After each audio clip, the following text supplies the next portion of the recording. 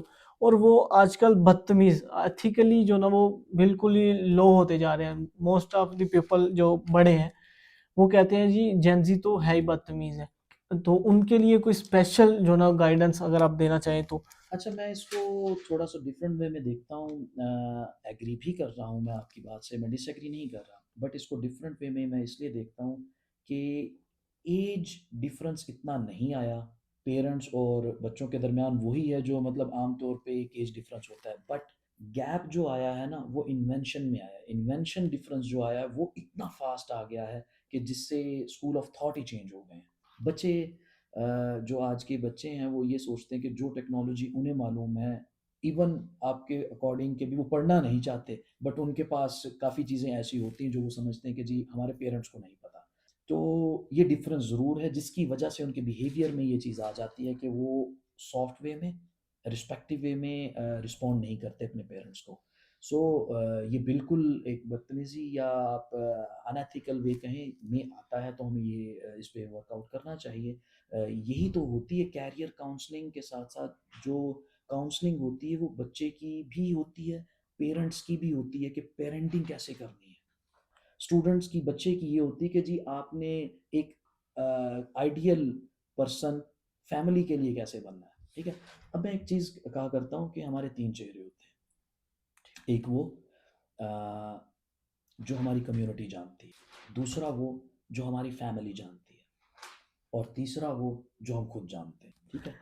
हमारी सैटिस्फैक्शन अगर अपना चेहरा अकेले में देखने पर है, ठीक है?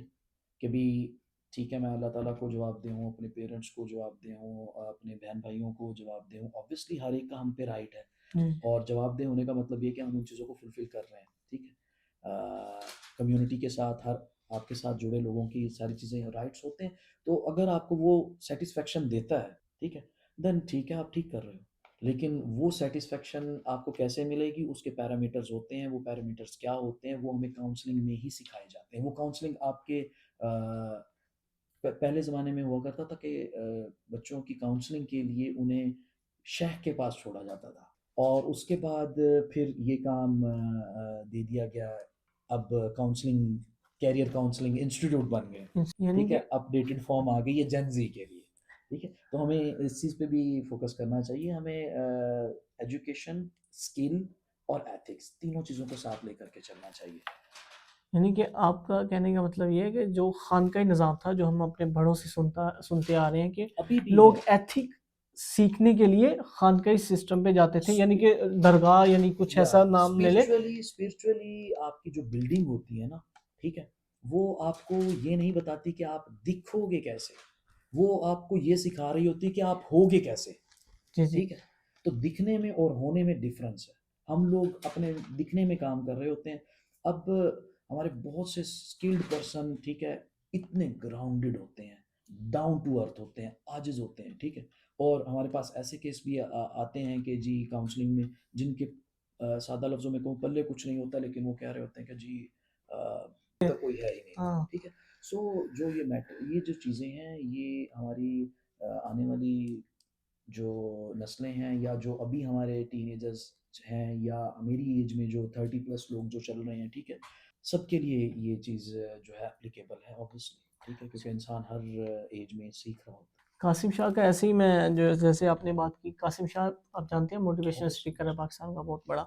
उसी का मैं एक इंटरव्यू सुन रहा था, वो बोल रहा था कि जब हम बच्चे थे ना तो हमें खानकाह में भेजा जाता था ताकि हमें एथिक्स पता चले।